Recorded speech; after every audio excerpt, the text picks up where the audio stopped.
Ang pag-gender ng mga mass finches ang isa sa mga dahilan kung bakit medyo mahirap silang i-breed.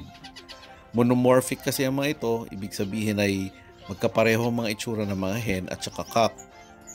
Ultimo, mga expert bird owners nga ng mass finches ay minsan nag-aalangan pa rin sa pag-gender ng mga ito accurately kung ang pagbabasihan lang ay ang itsura.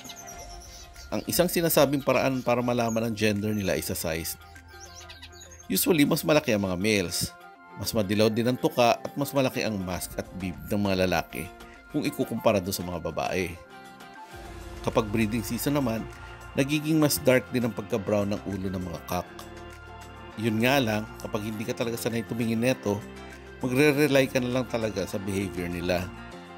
Dahil kagaya naman ng mga ibang finches, kumakanta at sumasayaw ang mga cock pag nanliligaw ng hen, kaya kailangan mo talaga mag-obserba at saka antayin maging medyo matured sila para dito. Ang problema lang din dito minsan ay pag non-dominant yung male at hindi pa talaga handa makipag-mate, hindi rin sila masyadong nagpapakita ng courtship display. Kaya naman kung gusto nyo talaga makasiguro, pwede nyo i-consider ang pagpapa-DNA na lang.